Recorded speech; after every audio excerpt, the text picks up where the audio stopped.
for you? Well, there's no one here yet, and the floor is completely engulfed. We're on the floor, and we can't breathe. Okay. And it's very, very, very hot. Okay. All I see is smoke. Please I'm going to die, aren't I? No. I'm going to die. Ma'am, say your prayers. We're gonna think positive because you gotta help each other get off the floor. I'm Now, going to die. I know. It's so hot. I'm burning up. Hello! Help! hello, ma'am.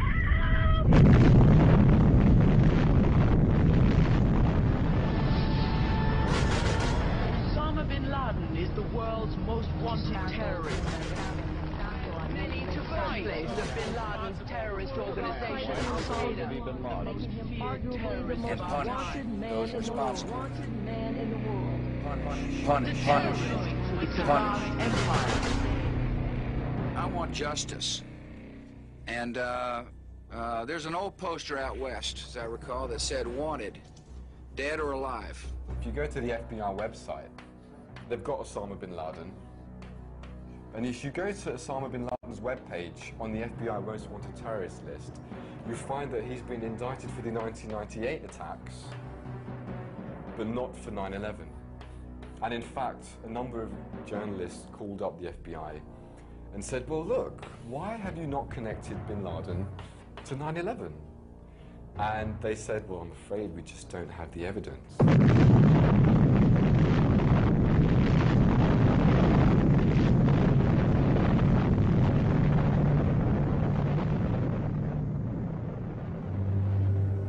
And that's just the beginning.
September 11th, 2001, I was employed by a company called Eurobrokers, and our offices were on the 84th floor of the South Tower, which was the second building to be hit that day with an airplane. And I was working away at my computer, and at 8:46 in the morning, there was this loud boom.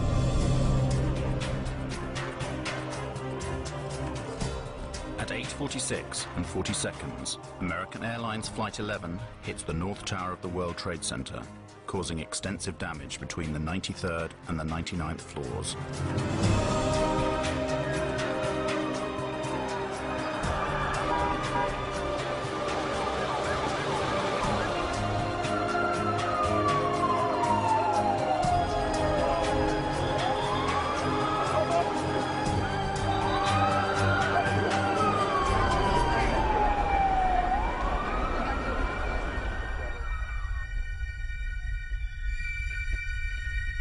And the announcement from the Port Authority came, "Your attention please. Building 2, our building, Building 2 is secure. There is no need to evacuate Building 2. And 2 or 3 minutes later, I started talking with one fella named Bobby Call. And Bobby told me that he had been down about 8 floors, 10 floors, heard the announcement, and had come back up. And as he was telling me this, boom, boom, this double explosion, and our building shook. At 9:03 a.m., United Airlines Flight 175 hits the South Tower.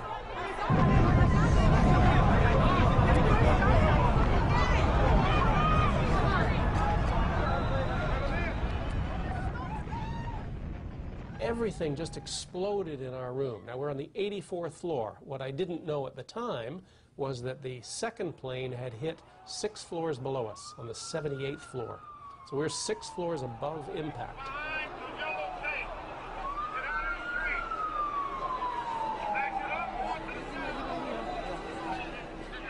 I heard this banging on the wall and this faint scream for help inside the 81st floor.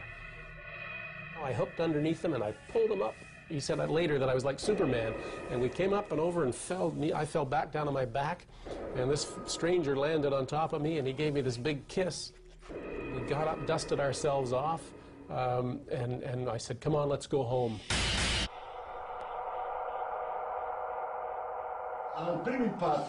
The two towers shake considerably with the first impact, but they immediately return to their original structural position. Why? Because they were specifically designed to do this in the event of a plane crash.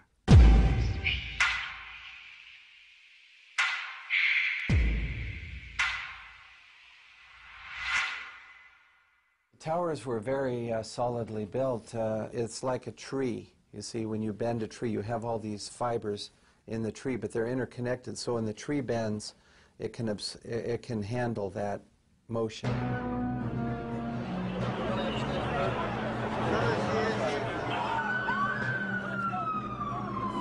Nevertheless, 56 minutes after Flight 175 strikes the South Tower, it suddenly collapses in on itself.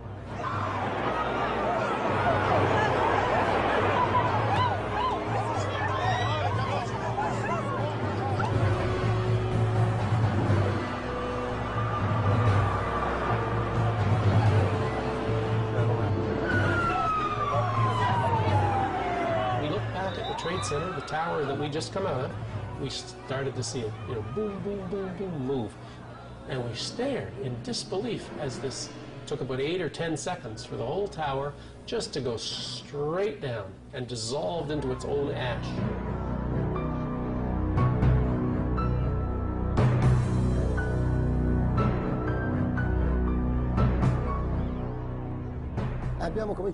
We started to go in, and all of a sudden there were people jumping from the towers. One jumped down and hit a fireman.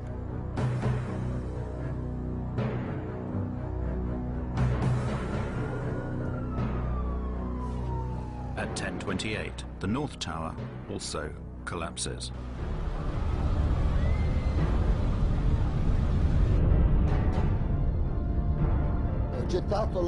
I threw away my oxygen mask to make me lighter.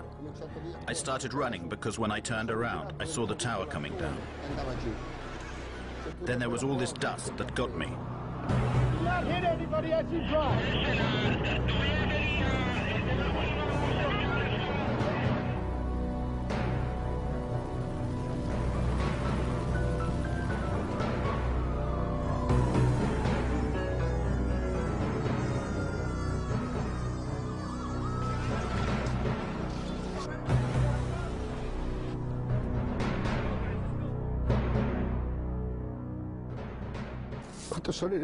When I got home, all my family was waiting for me. And I was lucky to come back to my family. All my friends, they never came back.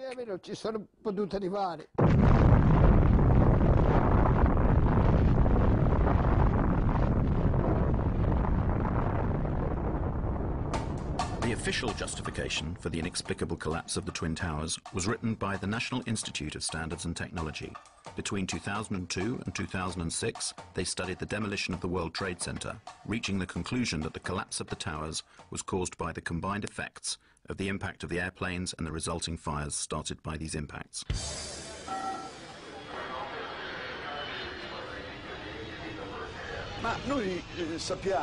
We have been told by the very people who designed and built these towers that they should have resisted the impact of more than one airplane.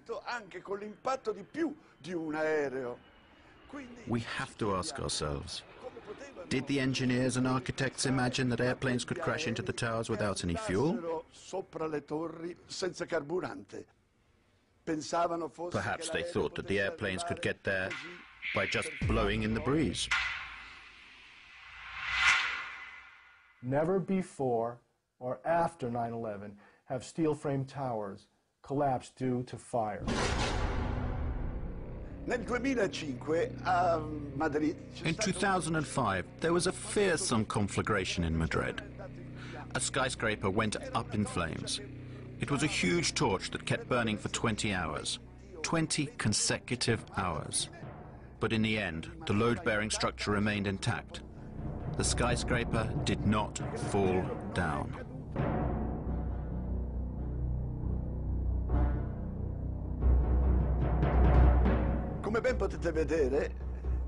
As you can see, the building is enveloped in flames. This skyscraper was not yet complete. It was still under construction. Nevertheless, it remained standing. Something you should note is the white color of the flames. This means that there is a lot of oxygen burning.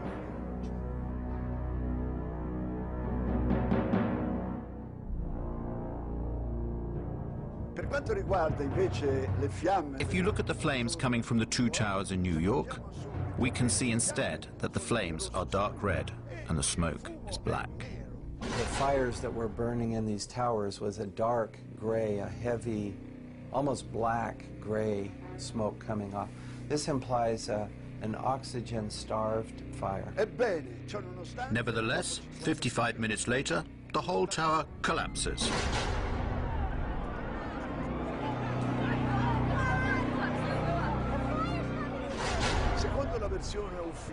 According to the official NIST version of events, at a certain point, the steel structure of the towers gave way. It no longer had the structural strength that it had at the beginning.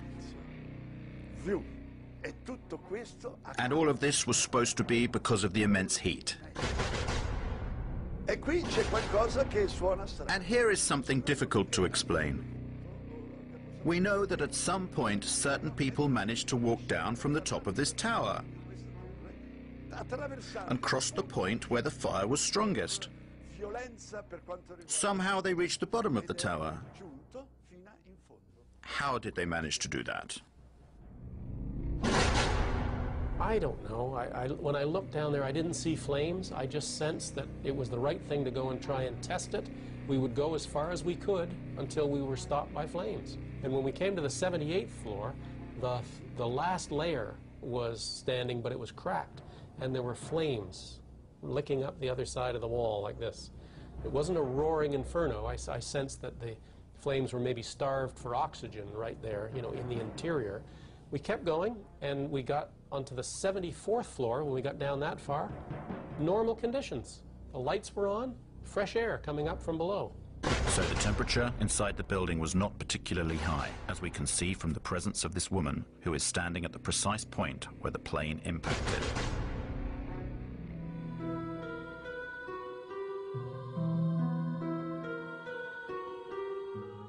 In order to verify the way the buildings collapsed and how the heat had affected the steel, NIST commissioned numerous tests, some of which were conducted by a company called Underwriters Labs.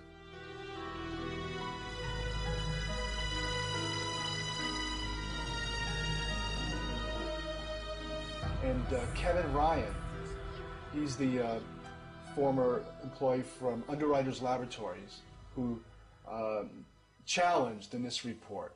And he went public with it. And within a week, he was fired from his job. We did test the floor models in August of 2004. And those tests disproved the primary theory behind the collapse of the buildings. It was called the pancake theory. The floors would collapse upon each other into a stack of pancakes, and then the columns were no longer supported and the columns would fall apart. Well, the floor models didn't collapse in the tests, and these were in furnaces. You know, testing furnaces, much hotter temperature, longer periods of time. They still didn't collapse. So, yeah, a few months later, the government put out an update on their report. And they stated not only that the floors did not collapse, but they had done tests on the few samples they had saved from the fire zones. And those tests proved that the temperatures were very low.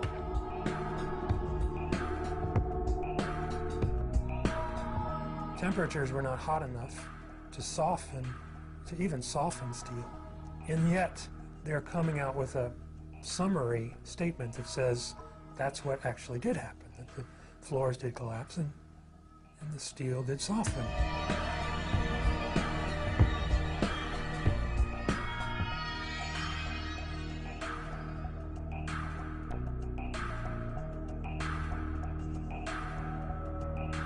So they either downplayed those results or ignored those results, and they ended up putting it all in a computer. Thanks to computers, NIST managed to straighten this problem out, and the old pancake theory was replaced by the inward bowing theory. According to the Institute, the heat weakened the floors, which started to curve downwards. The external walls of the towers also curved inwards until they could no longer bear the weight of the structures above, causing the towers to collapse. Their final theory is almost entirely computer-based. And the computer itself is not really accessible. They haven't given it to us to examine.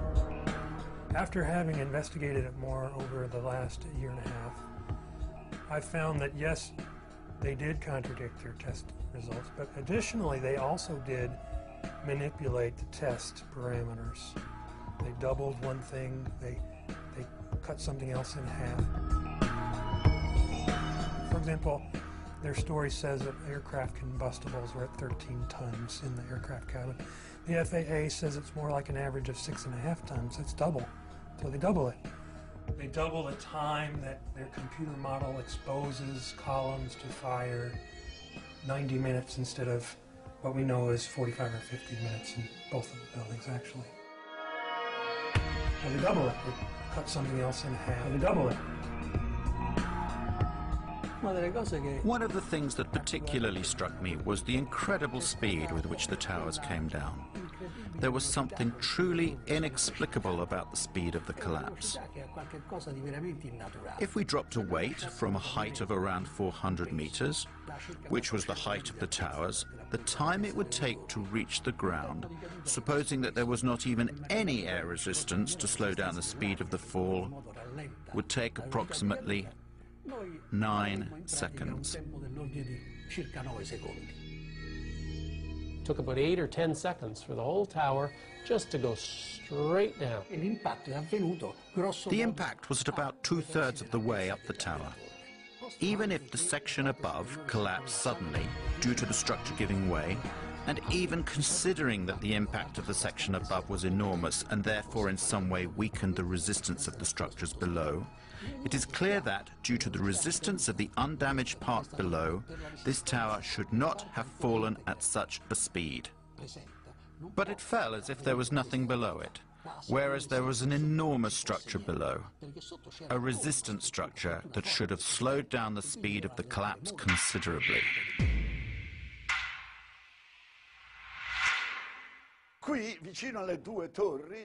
Here, close to the two towers, there was another large tower, which was hit by the debris from the tower that collapsed. This building, this huge, it was this 47-story building, was never hit by a jet. And yet it came down that same day, but 7 hours after the last tower fell, 7 hours later.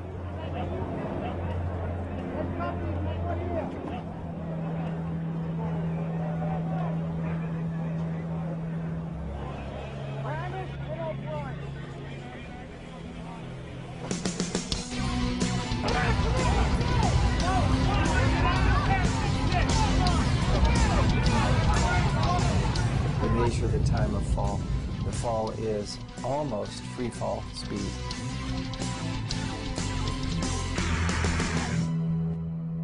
The collapse of the North Tower inflicts some damage to Building 7, causing fires to ignite on a few floors.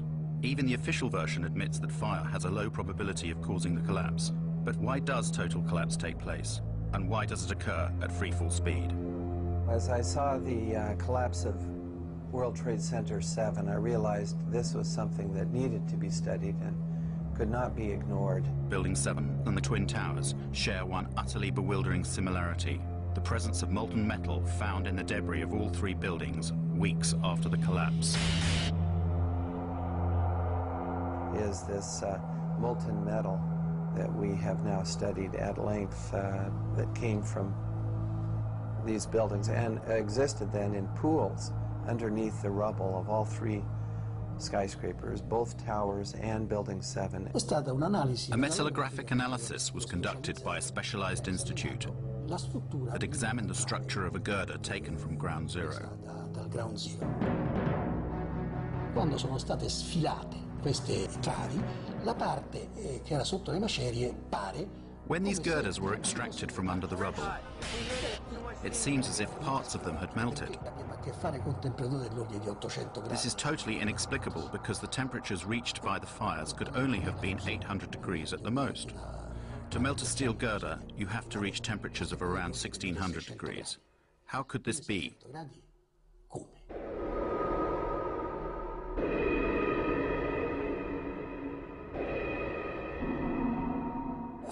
At a microscopic level, if you examine the granular structure of the steel, one can detect the presence of an element that should not normally be present, and it is there in substantial quantities. It is sulfur.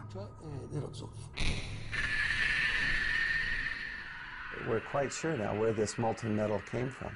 It comes from a material called thermate, which is aluminum powder,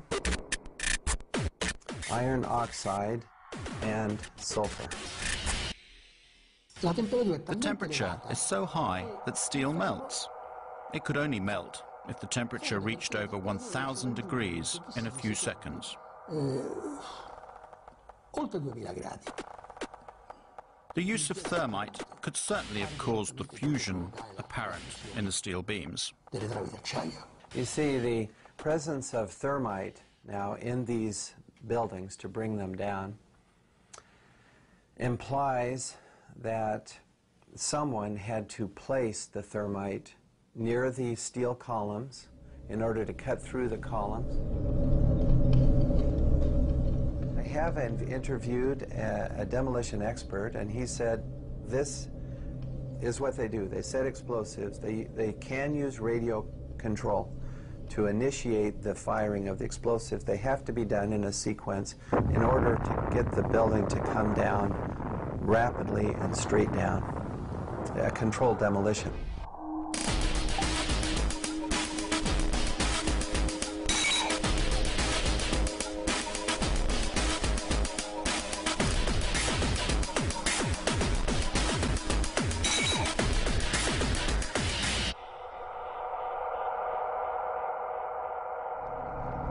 Scientists, we look at different hypotheses, different explanations, but then we have to look at all the data to see which explanation fits the best.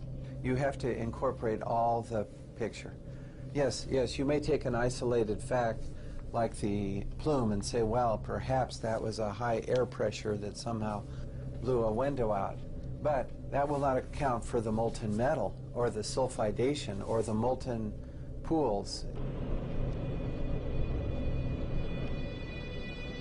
When the South Tower collapsed and blew into my apartment directly across from the World Trade Center, I saved the dust. I gave it to Stephen Jones. The dust that was provided by Mrs. McKinley is very interesting because it's like a snapshot of the residue being produced by the tower during its collapse. It's perfect. Now we look in the dust and we see metal droplets. And when I saw that, I thought, whoa. This is what I expect from thermite because I've done a number of thermite experiments and you get small metal drops being thrown out in all directions. And this is what we see in the dust now, these little metal drops. We also see barium. This is very interesting because barium nitrate and sulfur are part of the military patent on what is known as thermate. This is thermite with sulfur and barium nitrate added to make this material cut more rapidly through steel. Now, barium is a very toxic metal, so one would not ordinarily expect this to be present in the large concentrations that we see. So the fact that we see it in these and in the dust is a very strong indication to me that the military form of thermite that has been used. The turned out that literally dozens of firefighters and emergency medical workers had given testimony that they had heard 1, 2, 3, 7, 8, some said 10 explosions going off in the building. Some of the people in the buildings reported that they were banged around and knocked downstairs by explosions. Other people testified to seeing flashes, and many of them said it looked just like on TV when we see them bring down buildings with explosions. We saw the flashes, we saw the demolition rings, we heard the sounds. I worked there for 20 years and I was a janitor, the person that cleaned all the floors. The building has 6 sub-levels of basement. The support companies for the cleaning of the World Trade Center were located on Big 1. While I was there at 8:46, all of a sudden we hear boom, an explosion so hard that pushed us up. When I went to verbalize it, like 6 seconds after, we hear that boom, that impact all the way on the top. So 2 different events, and at that very moment when I said, oh my God, a guy comes running into the office, and this guy had his hands extended, both arms like this, and his skin was pulled totally from both arms, and it was hanging from the top of the fingertips like it was clothing. And I thought at that time that it was clothing. And when I went to say something, I realized, I looked at his face, I realized that he had missing parts of his face. He had, on that particular day, the only master key. He went up with the master key, unlocking door after door so firemen could get in, and he himself, I think he said, brought out 15 or 20 people. So I started opening the doors of the stairwells so people could escape. Willie was made a hero, and he was at the White House, and we have a picture of that, of George Bush honoring Willie Rodriguez for being a hero. We hear boom, boom, boom, different explosions. And I asked the fire department, I said, what is this explosion? And what they said was, maybe it's the gas tank from the kitchen. No, the kitchens were all electrical, so that didn't make any sense. I heard a loud explosion, an explosion that I had never heard in my whole life, an enormous explosion. My ears were hearing loud explosions at ground level, very mysterious. Explosions that seemed to be at ground level as opposed to high in the air. There's no question in my mind that those buildings, based on the law of physics, could not have collapsed without the assistance of a bomb. No! When I hear another explosion, no! I think it's a bomb. Willie has taken the really 180% turn of events, saying here that President Bush, who had honored him being a hero, he's named on this lawsuit as accusing Bush and Cheney and Senior Bush and others of murder. And he's not doing it for any monetary gain, because this has just cost us everything. Willie lost his home, lost his job. Right now, his goal is to find out the truth.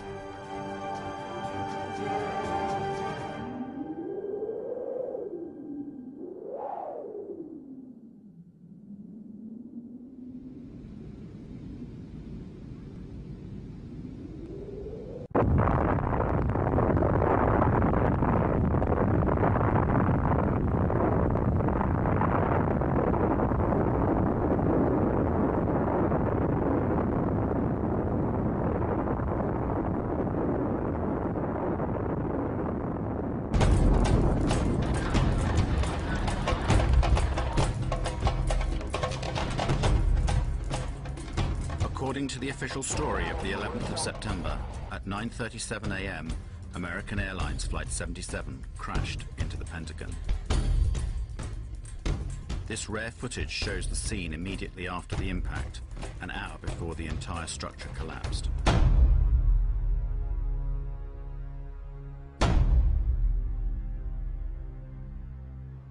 As you can see, it is a rather unusual scene. One would reasonably expect to see something of this sort. That is to say, pieces of the airplane, suitcases, debris everywhere, just like every other air crash on land. Instead, there is no substantial visual evidence of debris. I have been on some accident investigation sites in the Air Force, and I have never come across any accident scene where there's no telltale evidence of the airplane that crashed. Here we have airplane sites, crash sites, that give zero evidence. Where did the aeroplane go? Did it break up against the wall of the Pentagon? If it had done so, thousands of parts of the plane should have been scattered all over the disaster zone. You know, things like engines and landing gears and brakes and tires are very difficult to destroy. Very difficult, because they're made out of very high-tempered steel, and I don't believe the airplane could be made to go fast enough to pulverize those things. I've never seen that happen before. You look around, there's a 16-foot hole for an airplane that's 100 and some feet wide.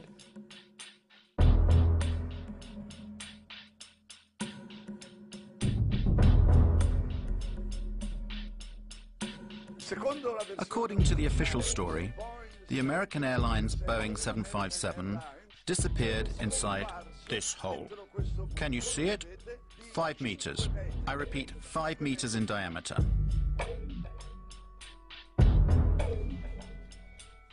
Let's make some calculations. A Boeing 757 is, including its wingspan of course, 38 meters wide. And including the rudder or the tail fin, it is 13.5 meters high. To get all of this huge aircraft into a hole 5 meters wide seems rather implausible to me.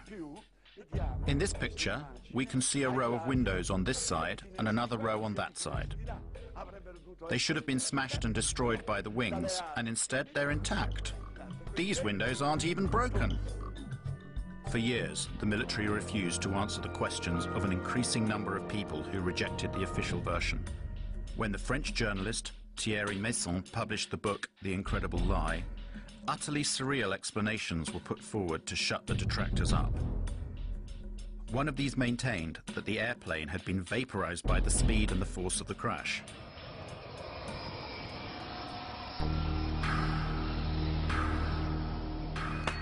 One very strange thing that doesn't make sense is the disappearance of various components of this Boeing. For example, the 2 engines. And what about the plane's wings? Where did they go? Had they been gasified?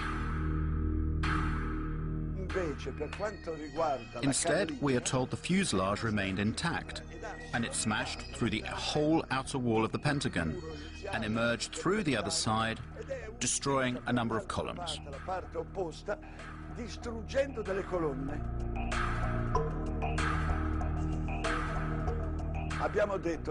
The most solid part of the airplane is, without any doubt, the engines. In fact, these engines are made of a titanium steel alloy. It is so tough that it doesn't even melt at 3,000 degrees centigrade. Well now, in this wall we should be able to see, if nothing else, the holes made by the 2 engines that smashed into it. No, there is no sign of them. The 2 holes that we'd expect to see are not there. And there's no indication of the wings hitting anything at the Pentagon, like you had at the North Tower. You can see the outline of the aircraft, the 25-degree bank angle. You can clearly see the outline of the number 1 engine, the fuselage, and number 2 engine. It's a 25-degree bank.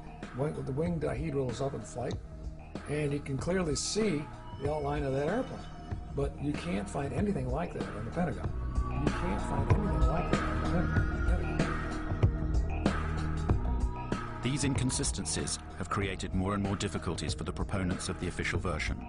So, while the military kept silent during this debacle, various photos of airplane debris found on the external lawns and along the supposed route of the airplane within the building started appearing in newspapers and on the web.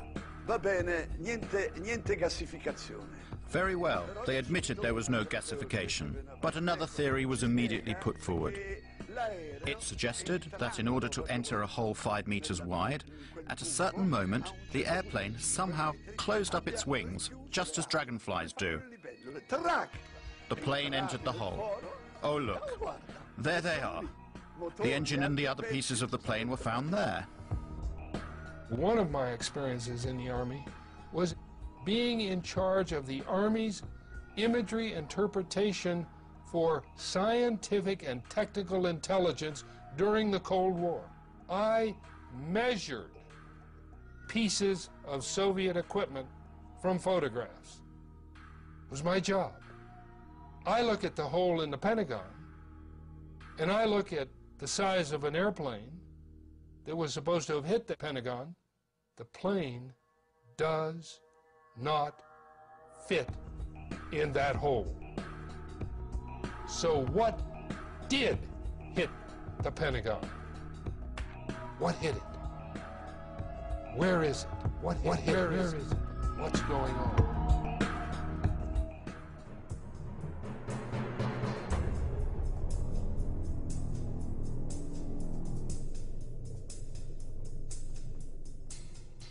General Arnold, that very morning, immediately after that alleged impact, ordered one of his fighter pilots to fly over and down to the Pentagon to look and see what he saw and to report back to General Larry Arnold himself. At that time, Major General Larry Arnold was Commander of Aviation at NORAD, North American Aerospace Defense Command, in charge of protecting the United States and Canada. His fighter pilot reported back to him that there was no evidence, zero evidence, of an impact of a plane at the Pentagon.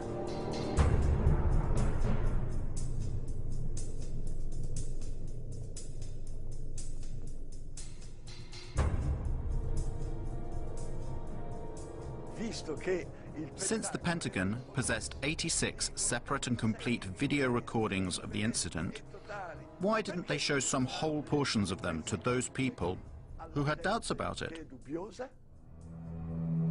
The FBI was immediately at the scene and took the surveillance tapes and confiscated 86 videotapes, both in the Pentagon parking lot, in the gas station, across the freeway from the Pentagon, in a nearby hotel, in all kinds of buildings that had their cameras trained in that general area. For a long time, the military authorities refused to release the footage of Flight 77's impact. But in 2006, the United States Department of Defense was forced to yield to Freedom of Information requests, and it released 4 video sequences. The video evidence from the Pentagon Citgo gas station and the nearby Sheraton Hotel are of no use. But 2 samples of video footage captured from the Pentagon's parking lot have been offered to the world as definitive proof of Flight 77's impact with the Pentagon. They're almost identical. Jet engines don't emit white smoke. You have some white smoke will come out of the aft end of whatever kind of vehicle. Quite frankly, there's not enough in those photographs to tell exactly what it was, but you can tell what it wasn't. And it didn't have the size as compared, if it was a real 757-200, it would be much bigger than the vehicle we do see in the picture.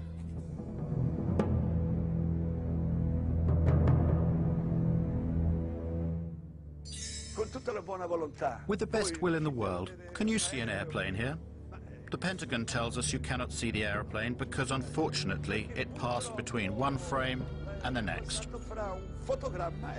One frame and the next.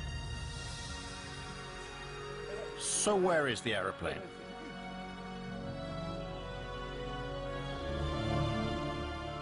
According to FBI agent Jacqueline Maguire, as you can see in this affidavit, only one camera took pictures of the scene, and those are the frames that we've already seen.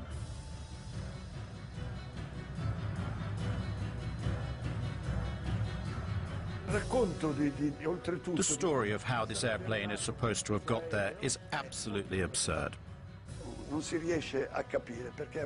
One cannot imagine how, in order to get down to the height of the Pentagon wall, it was able to make a 270-degree turn at a speed of approximately 800 kilometers per hour.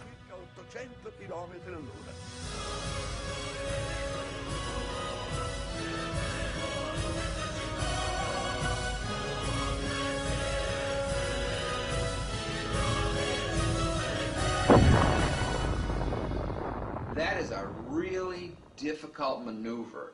And what I will say to you is that an experienced pilot with thousands of hours probably would have to take between 10 and 20 attempts. Skilled, thousands of hour pilot, probably 10 or 20 times before they would be able to pull off that maneuver. 757 is not designed to do that. 757 is designed to be basically a cruise ship in the sky. It's not acrobatic, so you just can't do that with one of those big airplanes. The air traffic controllers at the Dulles Approach Control, when they saw this target come in and make this turn, they said, oh, that's a fighter. Because military fighters can do that, okay? And military fighters with autopilots and being flown remotely, they have the structural capability. They are designed to be able to be that acrobatic.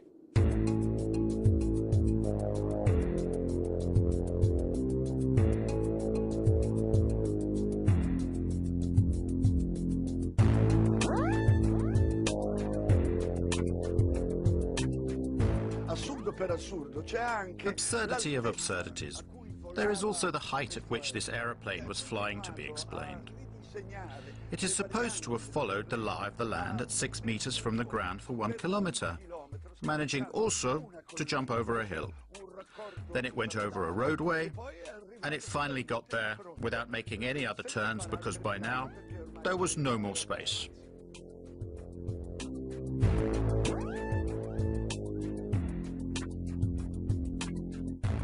They have the airplane, the story has the Flight 77 was going 530 miles an hour, 460 knots, and it can't go that fast on level flight, down that low.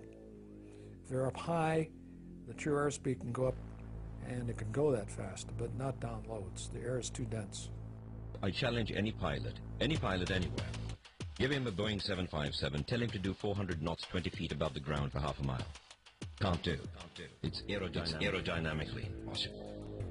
So the story of how the airplane hit the Pentagon just doesn't make any sense at all.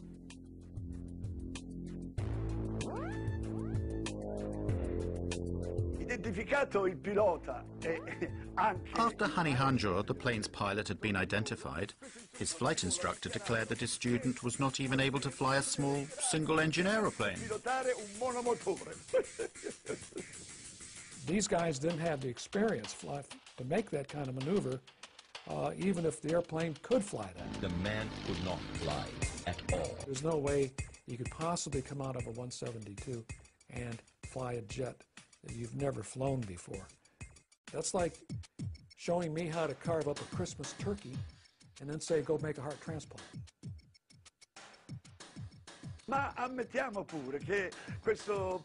Even if we suppose that such an incompetent pilot had the opportunity to fly a Boeing 757, we still have to ask ourselves how he managed to violate the most heavily protected airspace in the world. Lo spazio aereo più protetto del mondo.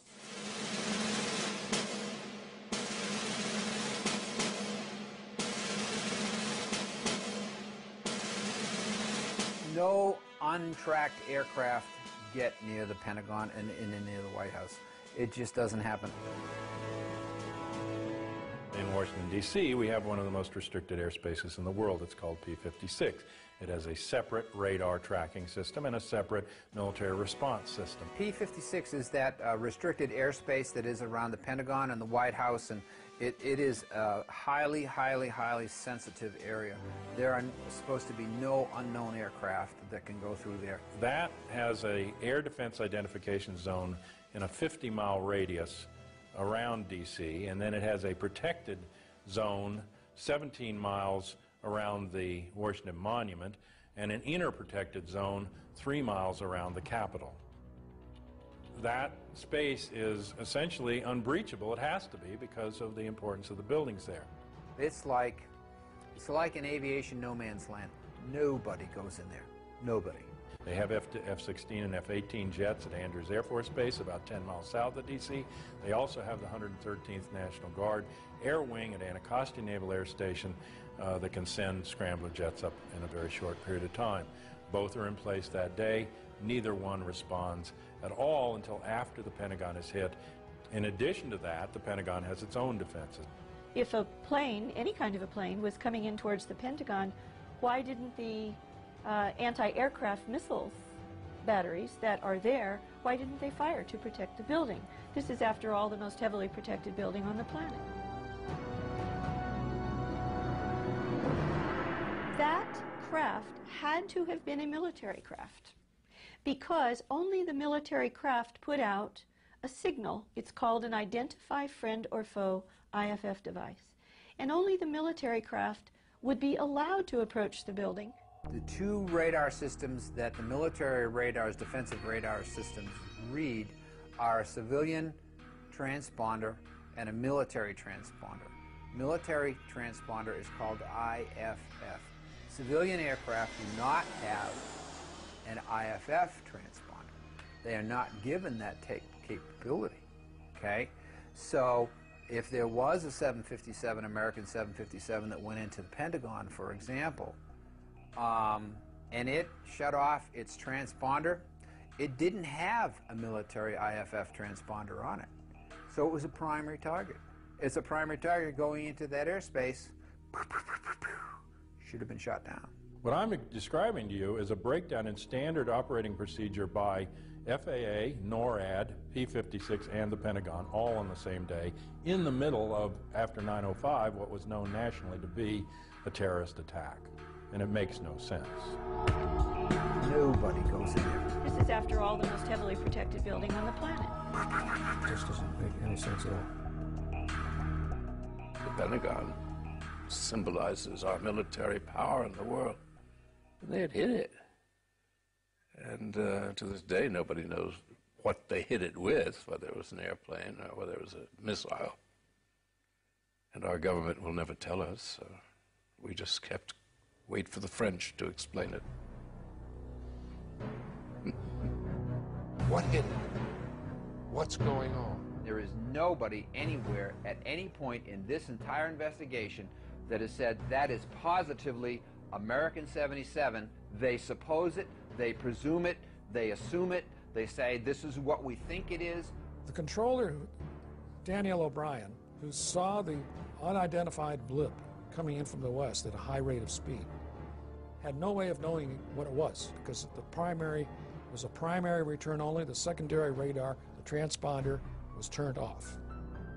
In order to identify a primary radar target, you have to have two-way communications between the pilot and the air traffic controller, and the pilot has to report over a certain geographical location, or you have to be able to tell the pilot in the airplane to make a series of turns.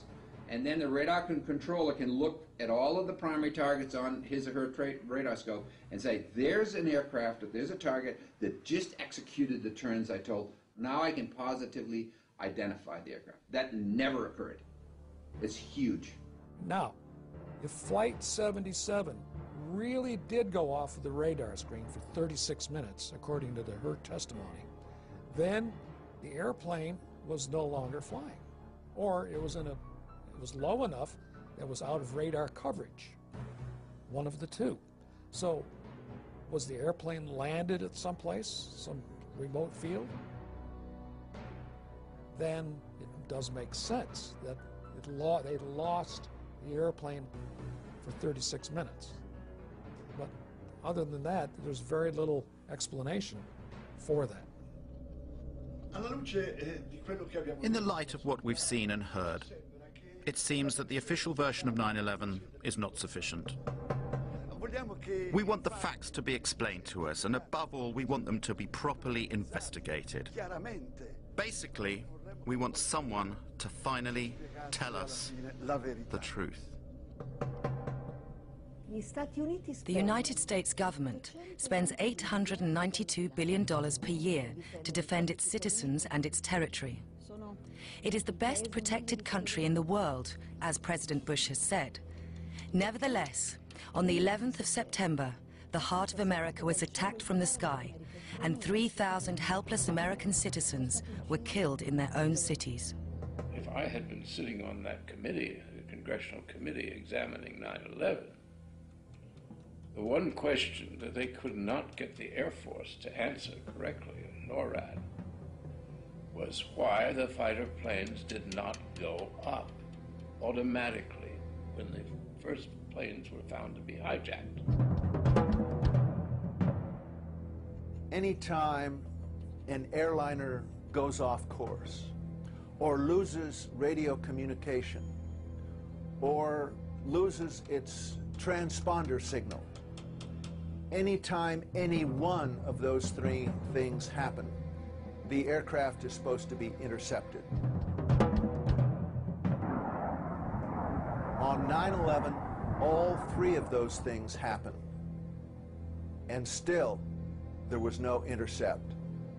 Those planes flew around for from 20 minutes to an hour and a half without ever being intercepted. We have direct contacts with our air defense colleagues by means of direct connections that are controlled by this touchscreen apparatus. By pressing just one key here, the call is sent, to which the operator of the defense, in this case, answers directly. In the time it takes to answer the telephone call, around 2 to 3 seconds, the information can be already exchanged.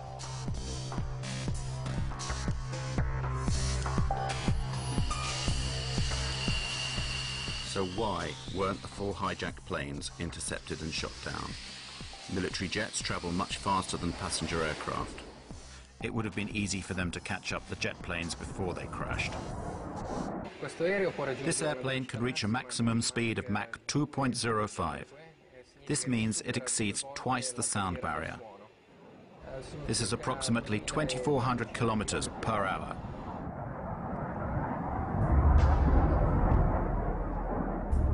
In the northeast of the United States, there are as many as 16 Air Force bases. Why weren't the Boeing jets intercepted? The official story argues that air defense was informed too late. One of the biggest lies is that the FAA guys were incompetent. When we lose an airplane, we take action. We do not sit, we do not delay, we go to protocol. Boom, boom, boom, boom, boom. When the air traffic controllers first saw American 11 start to lose its radio, lose its transponder, go off course, and all of these bad things that are going on, they did not take a coffee break. 67 times in that year, 2001, up till September, there had been air emergencies. They can get a plane up in from 6 to 10 minutes and scramble it, and 67 times that year in air emergencies. But there was not an instance where an air emergency went ignored for long periods of time until 9/11. A lot of people down the road say, well, the president had to give authority to shoot aircraft down and stuff like that. That is not true.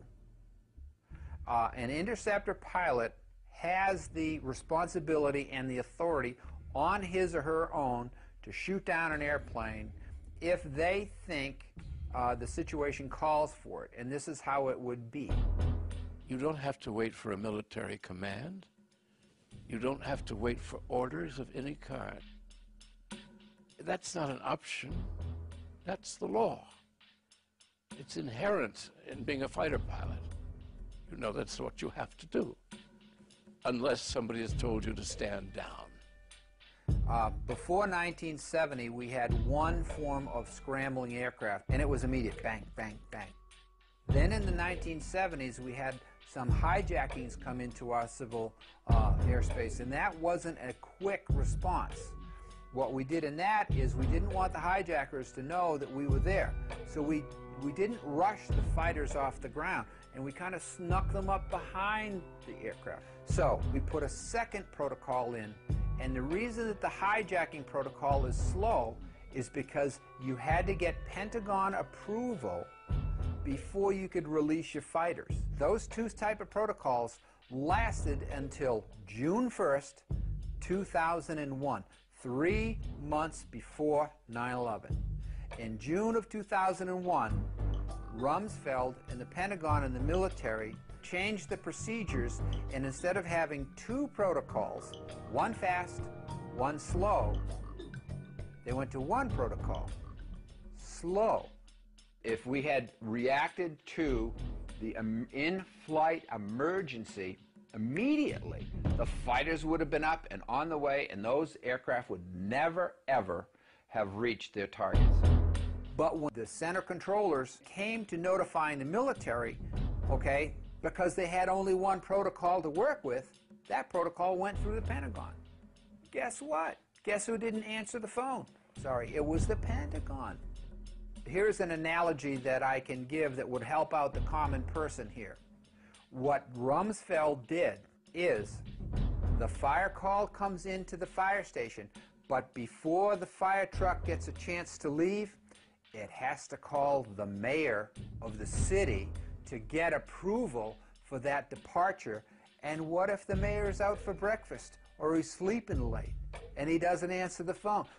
Look carefully at this footage, shot just a few minutes after the attack on the Pentagon. Notice the man that is helping to carry a casualty. It is the Secretary of Defense, Donald Rumsfeld. What is he doing here when, as head of the defense of the whole nation, and whilst the United States is still under attack, he is helping tend to the wounded? Why is he not at his command post?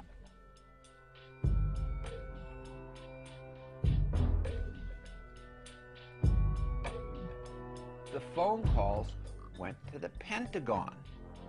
It went through the military, and the military was sitting there saying, oh, hey, don't answer, don't answer that phone, whatever it might be.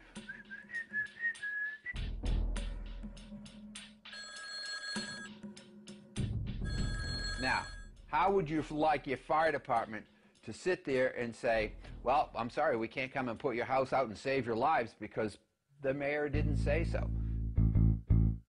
And on 9/12, they changed the protocols again back to the first protocol, which was the fast scrambles, and that's what it is today. So the way that Rumsfeld's Pentagon managed this whole thing is they switched gears, okay? They switched out of having two fast and slow into slow, okay? And then they said, oh, we're bad, 9/12, let's go fast again. When the United States was attacked without warning at Pearl Harbor, after 8 inquiries, General Walter Short, commander of the Army for the Defense of Hawaii, and Admiral Husband Kimmel, commander-in-chief of the Pacific Fleet, were both charged with negligence and summarily dismissed. But after the 9/11 catastrophe, nobody, neither the Secretary of Defense Rumsfeld, nor the head of civil aviation, nor that of air defense, was either punished or removed from office. On September 10th, Brigadier General W. Montague Winfield asked Junior Officer Captain Charles Leidig to temporarily replace him as Director of Operations at the Pentagon Command Center from 8:30 a.m. on September 11th. Later that day, after Flight 93 was reported crashed, Winfield resumed control.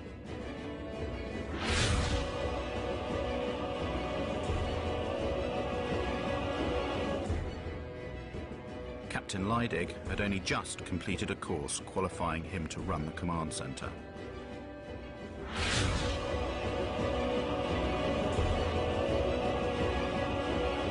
On September the 11th, Brigadier General David F. Worley, Jr. was commander of the Andrews Air Force Base, the nearest one to the Pentagon.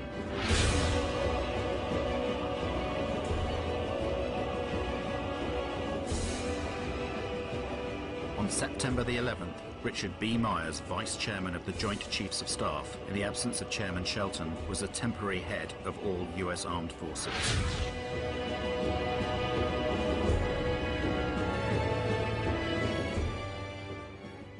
On the 14th of September, after only 3 days of investigations, the FBI announces it knows everything about the hijackers of the flights.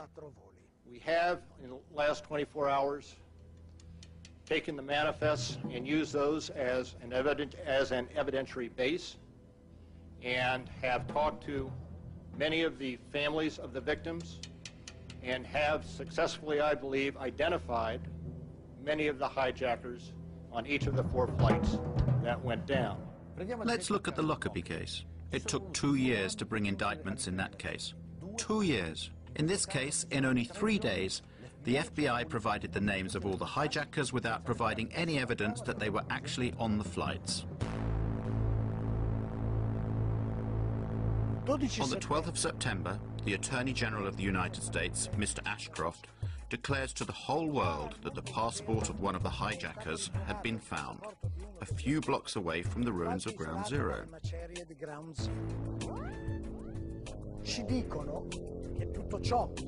Even though they had said that everything inside the towers had been burnt up or had been reduced to a fine dust. So, the steel was molten, but paper survived?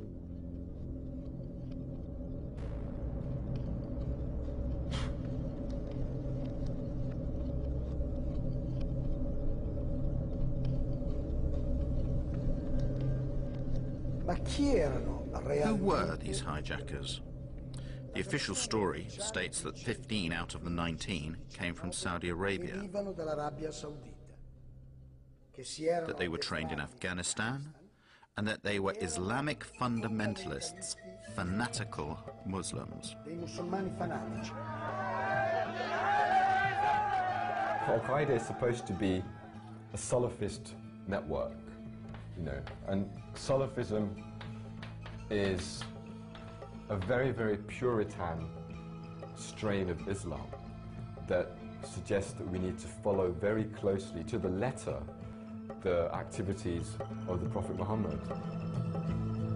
So, were these people Islamic fundamentalists? The evidence would suggest no. Muhammad Atta was basically not an Islamic fundamentalist. There was always drinking, always drinking. There wasn't wine, it was beer or liquor or whatever. There was always drinking, always. And they had massive supplies of cocaine. Muhammad and all these people that he was with, they were drunk and stoned out of their freaking minds.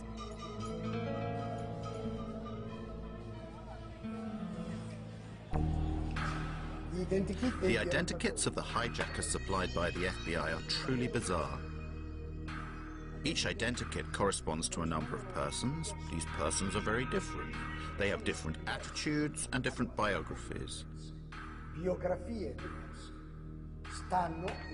They live in different places, sometimes at the same moment. When you speak of Mohammed Atta, what Mohammed Atta? Is it the Mohammed Atta who was in Hamburg, Germany, being run by German intelligence? Is it that Mohammed Atta? Is it the Mohammed Atta who appears in Venice, Florida, which is a major locus for the National Security Agency, who's supposedly training at a little flight school for a little single and dual engine Cessna aircraft, and who's rooming with a man named Charlie Voss, who was a CIA pilot who ran guns into Nicaragua and cocaine out for the Central Intelligence Agency? Is it that Mohammed Atta? Is it the Mohammed Atta who spoke to his father on the 12th of September, as Newsweek reported, in an interview with his father in Cairo? Is it that Mohammed Atta? Is it the Mohammed Atta who appears in a bar called Shuckham's Bar in Hollywood, Florida, doing lines of cocaine and drunk on Stolichnaya vodka, and who, when asked to pay his bill, says, I work for United States Airlines, you think I can't pay my bill? And then he says, fuck God. This is not the behavior of an Islamic fanatic who is about to commit a suicide martyrdom operation. Prima che l'Atta che risiede ad Amburgo in Germania, according to the official version, before Atta, who lived in Hamburg, Germany, moved to the United States, his American namesake was visiting an office of the Department of Agriculture, where he spoke to an employee to request a loan of $650,000. With this loan, he wanted to rent a small aeroplane and attach a large tank of chemicals to it. Upon the refusal of the woman to give him the loan, he began to threaten her, saying he would cut her throat. Then he told her he was an American Airlines pilot. He threw a bundle of banknotes onto the desk and asked for information about the security systems of the Twin Towers. He even tried to buy a poster of the Pentagon that was on the wall of the office. And then he finally went away. Well now, is this the typical behavior of a member of a secret sleeper cell? Isn't it more like the behavior of someone who is trying to be remembered? This is not the behavior of an Islamic fanatic who is about to commit a suicide. Secondo la versione ufficiale, The official version states that Al-Omari and Atta leave Florida heading for Boston. This is according to plan, since that is where the two aeroplanes due to be hijacked will depart. But they don't stop when they get to Boston, they continue to Maine. 300 chilometri più a nord. It is the afternoon of September the 10th. The next day will be the most important day in the two men's lives, a day on which they cannot make any mistakes. But what do? They go on a trip to Portland. They spend the night there and they attract attention to themselves with their noisy revelry. They also pay with credit cards in their names. They do everything they can to leave traces of their presence there. Next morning at 6 a.m., they fly from Maine to Boston. The plane that they are going to hijack takes off only half an hour after their flight lands. This is a very tight time window, potentially putting the whole plan in jeopardy. The circumstances surrounding the departure from Portland to Boston is very important, both in terms of the investigation and in shaping public opinion. It is there that the airport's CCTV cameras record the video in which we see the faces of Atta and Al-Omari. This video has been shown hundreds of times on television as evidence of the two terrorists boarding the aeroplane they are about to hijack. It's not true. That video shows them embarking at Portland. There is no evidence of the presence of these hijackers. It is simply something that the FBI tells us, without any proof. There is no proof.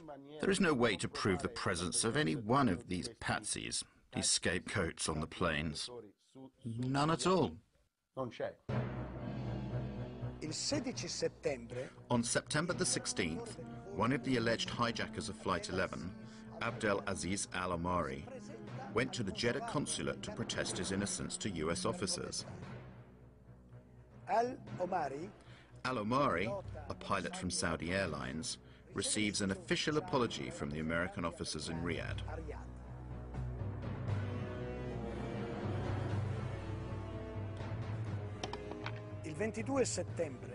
Then, on the 22nd of September, Walid al-Shahiri announces he is still alive. He too is supposed to have hijacked Flight 11. From his house in Casablanca, Morocco, the impertinent al-Shahiri declares his innocence. The following day, the 23rd of September, the Daily Telegraph publishes the protestations of innocence of Saeed al-Ghamdi and Ahmed al-Nami, both of them still alive and well, and pilots for Saudi Arabian Airlines.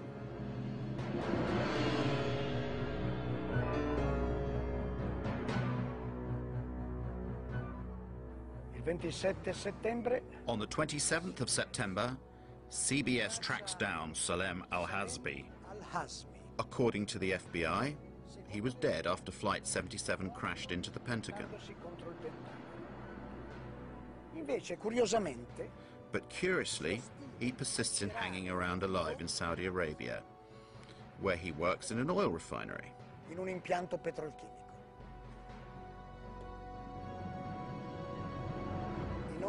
Have the names of Al-Omari, al-Shahiri, al-Ghamdi, al-Nami, and al-Hazbi been deleted from the list of the hijackers, with many apologies? No. 6 years later, these 19 people are accused as being the sole perpetrators of the terror attack.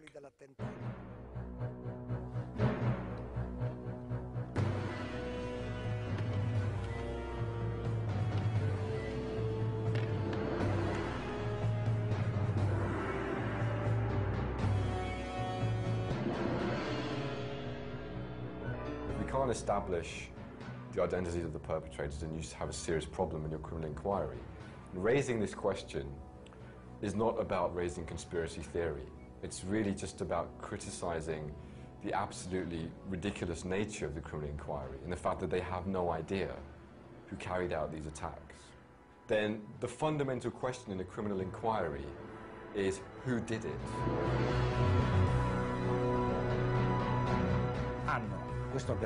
They have this evil organization.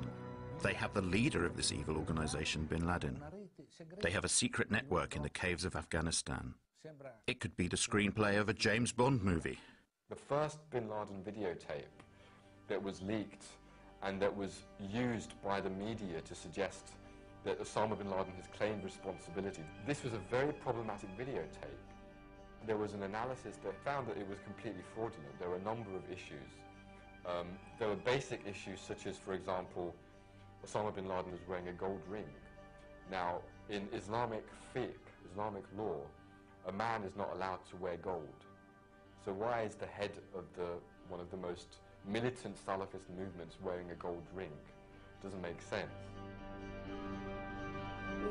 The video in question, that was found in Afghanistan in very doubtful circumstances by American soldiers in a house that was supposed to have been abandoned by Al-Qaeda, has been questioned for various reasons. For example, a German TV network gave an alternative translation. It is completely different from the one given by the American investigators. They are not apparently claiming a role in the 11th of September attacks, but they are simply talking about what happened on September the 11th. Many of the other videos of Osama bin Laden have in fact a person speaking and an audio track that does not correspond, or that corresponds very little, to what his lips are actually saying.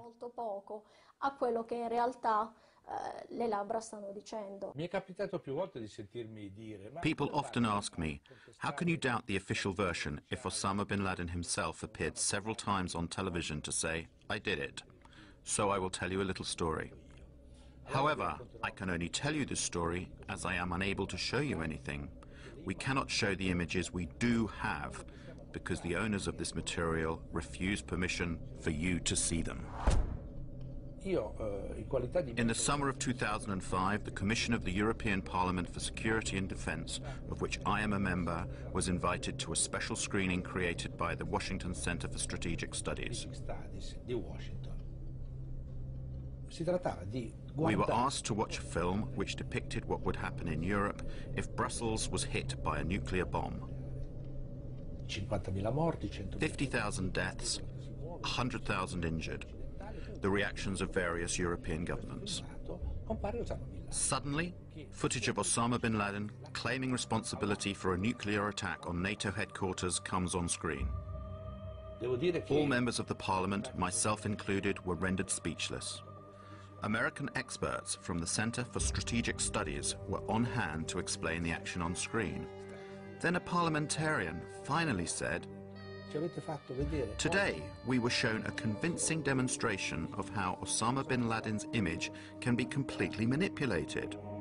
They need to fight the bin Laden's terrorist organization, Al-Qaeda. All the Osamas we have seen over the years may never have existed, just as a nuclear attack on NATO headquarters in Brussels has never taken place.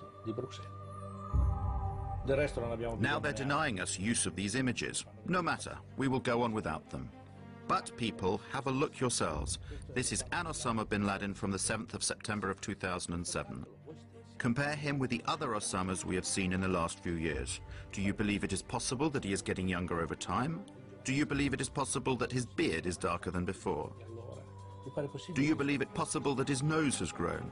We don't need analysis. A child can understand that they are two different people, but these people are being introduced to us as if they were the same person. And this story has been told to us now for over 6 years.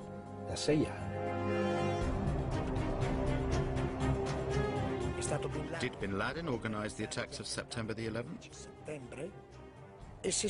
And if so, did he do it alone or with someone else? At this point, we must explain the origins of Al-Qaeda. Al-Qaeda è stata fondata. Bin Laden founded Al-Qaeda in 1989 at the end of the war between the Soviet Union and Muslim guerrillas in Afghanistan. E guerriglieri islamici in Afghanistan.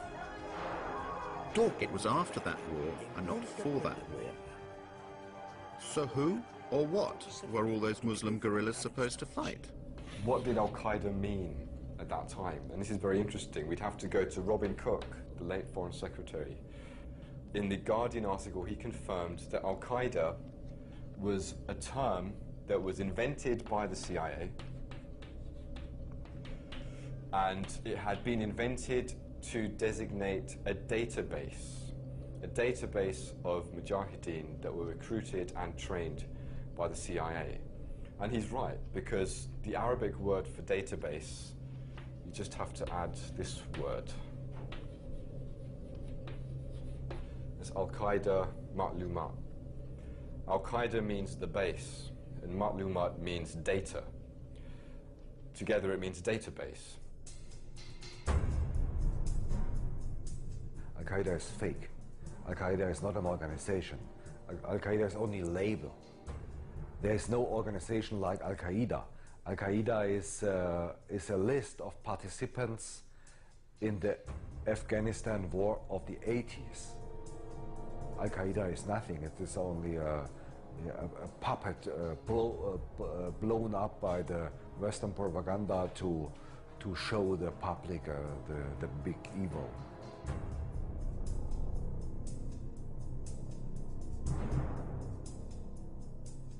I was chief of the visa section at the American Consulate General in Jeddah between September 1987 and March 1989. During my period there, I was involved in what turned out to be a Visas for Terrorists program with people coming to the consulate recruited by the Central Intelligence Agency and its asset Osama bin Laden and sent to America, either for instruction in how to be good terrorists or for rewards or for debriefings on what they've been doing in Afghanistan. I assume it was simply on how to blow things up, shoot things down, and overthrow governments. After the Cold War, their connections with Al-Qaeda proliferated, multiplied. Al-Qaeda is being controlled in various ways, directly and indirectly.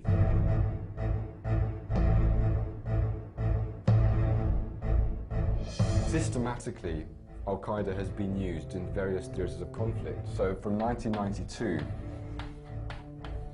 to 95, you look at the Bosnian conflict. I believe that the American government was working with various Arab and Muslim organizations, whether it was Al-Qaeda or whether it was people that became Al-Qaeda, to be trained, to be armed, and to be sent to the Balkans to overthrow Slobodan Milosevic and anybody allied with him. That kind of policy continued in the Balkans all the way up to post-2001.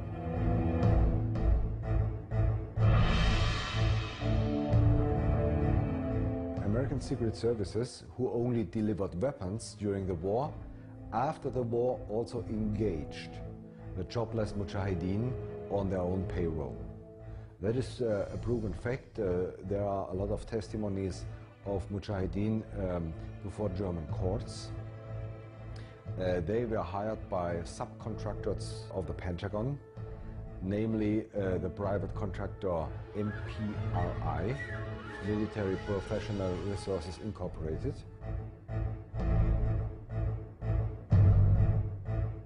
MPRI is formally private, but in fact it's kind of secret device of the US Army.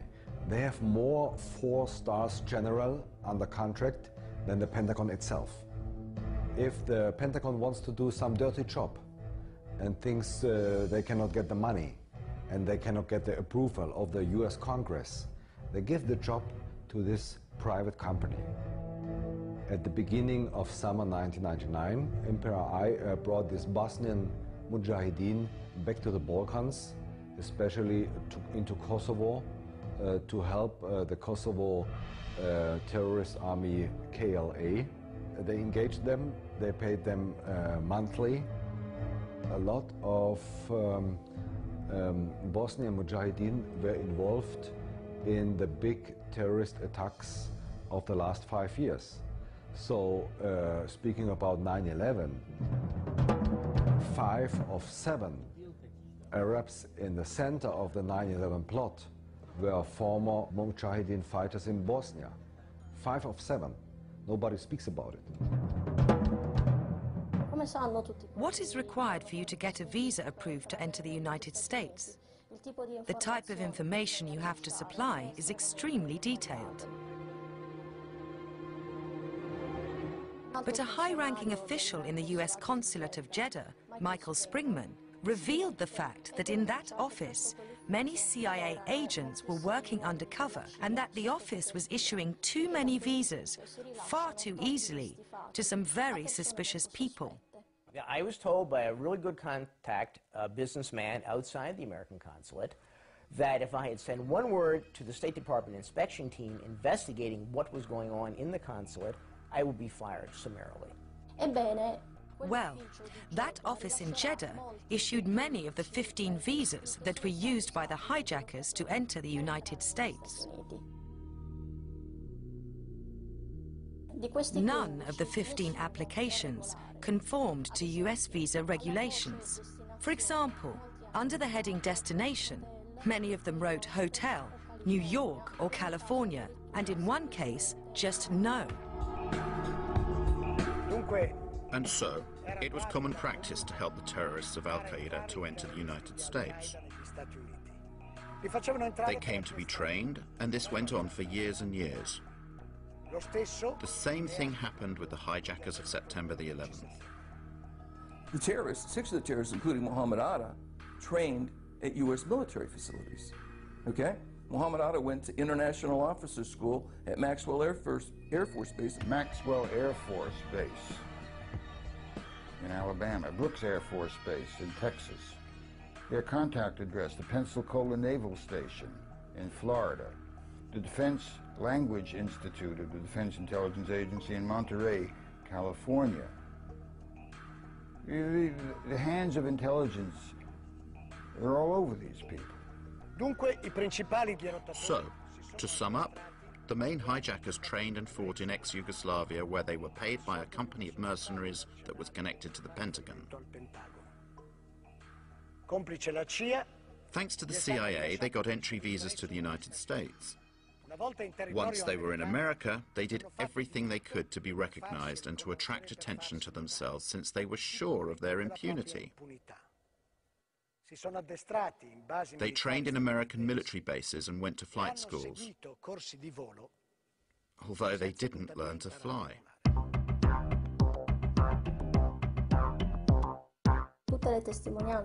All the testimony about these lessons indicate that these men were completely incapable of maneuvering even small aeroplanes. For example, Mohammed Atta hired an aeroplane from a flight school, but he was not even able to take off. So he left it there on the runway and went away. Regarding 2 other pilots, their instructor, Rick Grazer, said to investigators and the press that he could not understand how these 2 could have maneuvered an aeroplane. His exact words were that it was like Dumb and Dumber in a plane.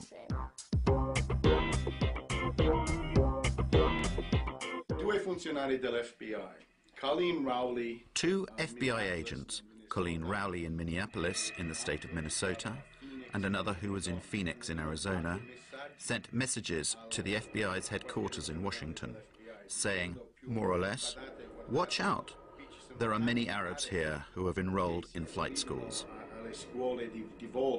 The first person in the flight school that called the FBI took a big risk, because at the time what he was doing was reporting about a customer, a paying customer.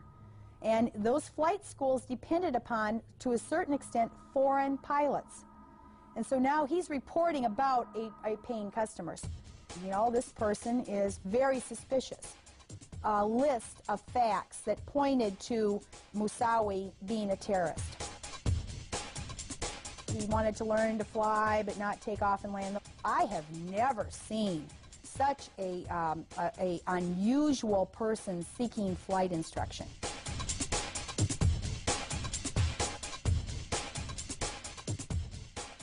Colin Rowley immediately informed her superiors in Washington, but nothing happened.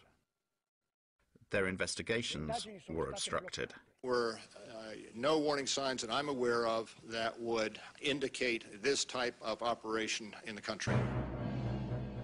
I wrote a memo in May of 2002, 12, 13-page memo, is the Joint Intelligence Committee report. And both of those were, I hope, you know, basically what my memo did was expose that this was not true, that 9/11 could not have been prevented.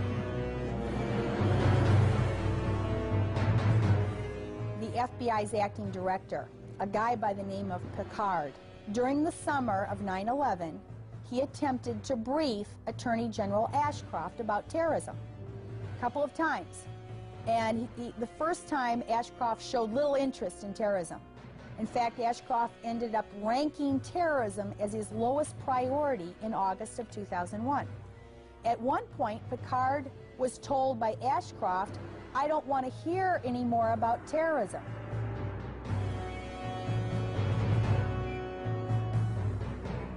After September 11, 2001, when I heard about the planes crashing into the World Trade Towers and into the Pentagon, I said, geez, these were the same people, according to the Los Angeles Times, who had gotten their visas from the American Consulate General at Jeddah.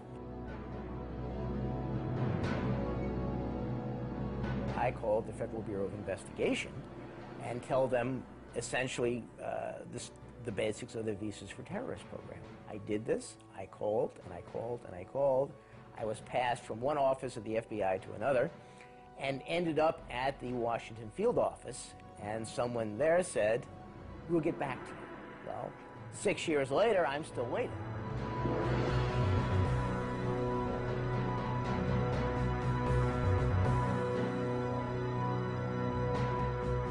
We received these audio tapes that were obtained 3 months before September 11, 2001, from a different field office, Iranian informant who'd been on FBI's payroll for 10 years, since about 1991, 1992, in April 2001.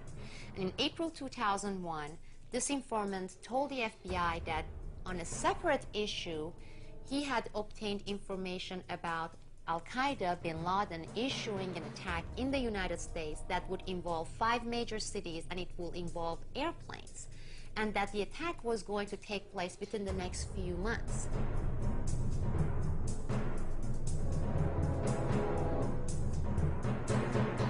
They took the information, they found it important, they filled out forms, they came back to the headquarters, and then they filed it. They gave it to the superiors, right?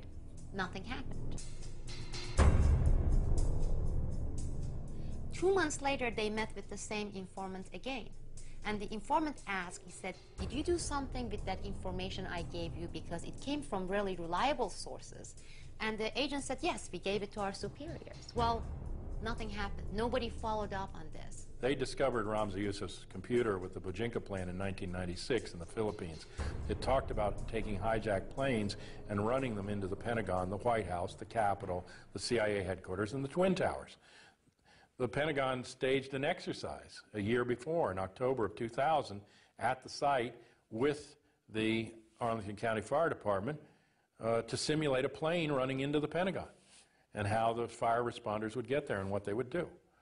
So this was not outside the box or, you know, out in the blue. They not only expected it, they prepared for it.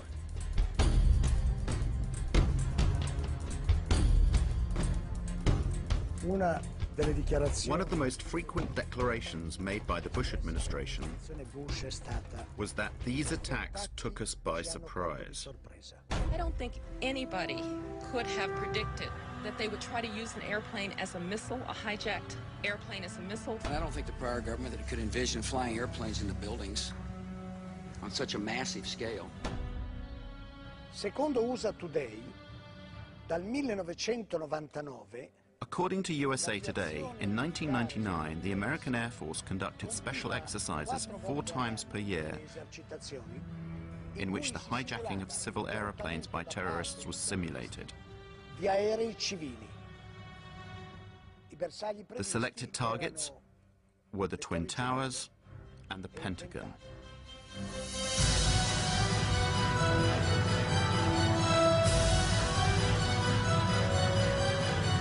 I don't think anybody I don't think the prior government that could envision flying airplanes in the buildings. could have predicted. I don't think the prior government that could envision flying airplanes in the buildings.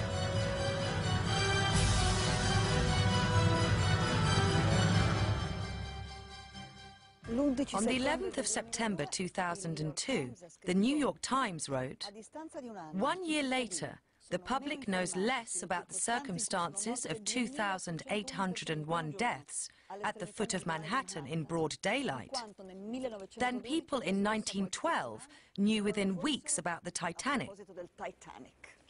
5 years after that article, what happened that day is still a mystery.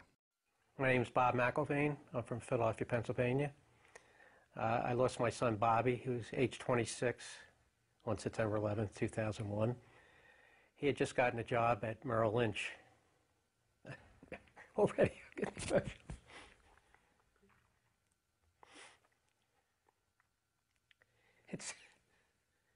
It always hits you blind.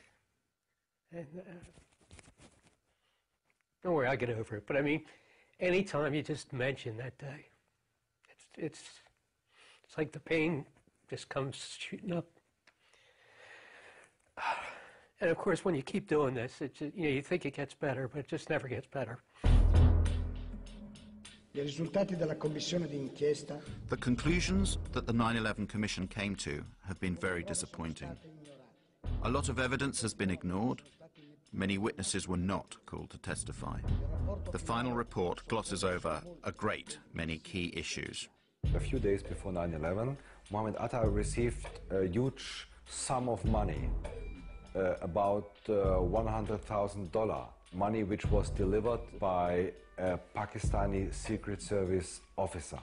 And the big scandal is that the 9/11 Commission of the US Congress never interrogated this man and never tried to bring light into the story of this 100,000. While everybody was doing testimony televised to the whole nation, mine was behind closed door. Now, why would they want that behind closed door? That didn't make any sense. Anyway, I told them exactly the same argument that we have here, that we heard explosions, that people were burned, prior the building getting hit by the plane, that these people were alive and they were available to be interrogated. And wow, what a surprise. The final report comes out. They didn't even mention my name, doesn't appear anywhere. They didn't call, not even once, any of the witnesses that we gave them. So you have 17 firefighters, you have 22 survivors, and they didn't call not even one of them. Specifically me as a parent, I have an obligation to find out who murdered my son. The commission gave me nothing. 9/11 Commission was not an investigation. Remember, the entire bin Laden family was on one of the planes later. They'd been collected from all over the United States, and they were whisked out of the country with the speed of light while the Pentagon was still burning. So they asked Mueller, who authorized these people to leave the country? Well, someone in the State Department. Well, can you tell us who? He said, well, I don't recall. I don't recall. Another instance, General Myers. This is later on in the commission. They asked about Moussaoui. Do you recall getting any information concerning Moussaoui? His answer was, I don't recall. I don't recall. I don't recall. Ashcroft, Attorney General. Picard was the FBI head during the summer. He had testified that they had all these warnings 71 different warnings about something happening this summer. And Ashcroft sat there and lied. So I didn't know these things. I didn't know these warnings. We were paying attention to terrorism. No warning signs that I'm aware of. Anybody And I don't think the could prior have government could predicted. envision flying airplanes into buildings. These people lied, and our government protected them. It was obvious they were lying. These people that people were testifying should have gone. Mueller should be in jail. Ashcroft should be in jail. Condoleezza Rice should be in jail. I don't think anybody warning signs could I'm have aware of. predicted that they would try to use Airplanes into buildings. Punish. Osama bin Laden is the world's And punish those responsible. They have this evil organization. They have the leader, bin Laden. Punish. Dead or alive. They have a secret network in the caves of Afghanistan. Tonight, the United States of America makes the following demands on the Taliban. Deliver to United States authorities all the leaders of Al-Qaeda who hide in your land.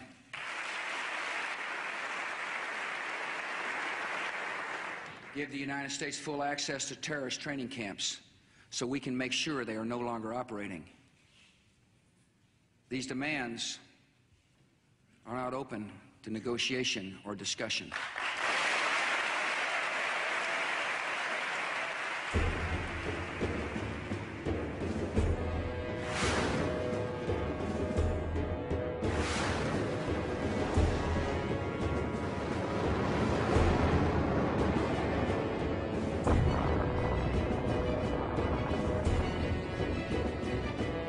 Obviously, they will never catch bin Laden, because then everybody will think the war on terror is over.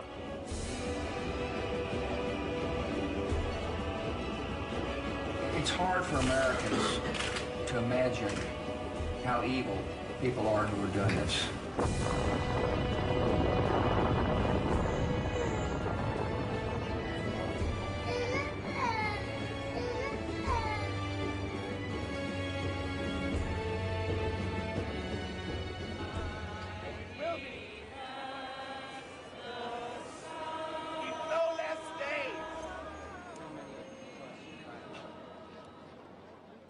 I'm not a conspiracy theorist. I'm a parent looking for the murder of my son. And you have to be a moron to think that 19 Arabs did it. Again, my dogs know better than that. So that's very important. Put yourself in my shoes and think of your child being murdered. And you've never had an investigation. Well, how would you feel if they refused to investigate the murder of your child?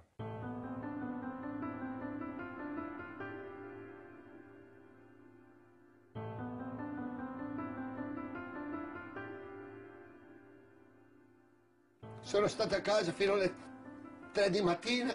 I was at home until 3 in the morning. Then I got up because I couldn't sleep. I went back there, down there, to try to find someone. Could a fireman or a policeman still be trapped down there? I wanted to find him, even if he was... or a person who worked there, only to give myself a bit of satisfaction.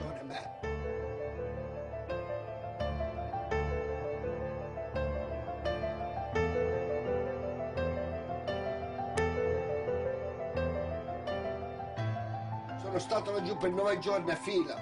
I was down there searching for 9 days, but I didn't find anyone alive. I went down there for nearly a year and a half. And if I wasn't down there working and searching, I was at funerals. They took my friends from me. They took my job from me. And I really loved that job. And they took my health from me. I do not want people to forget that day.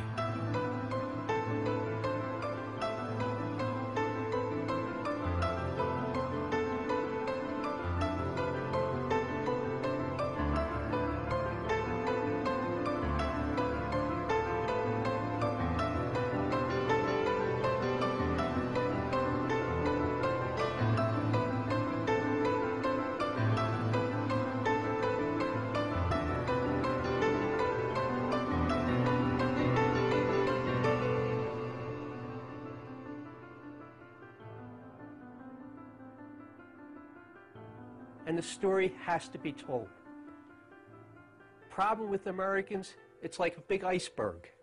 We live at the tip of the iceberg, and we're afraid of the dark truths of our history, and it's getting worse and worse.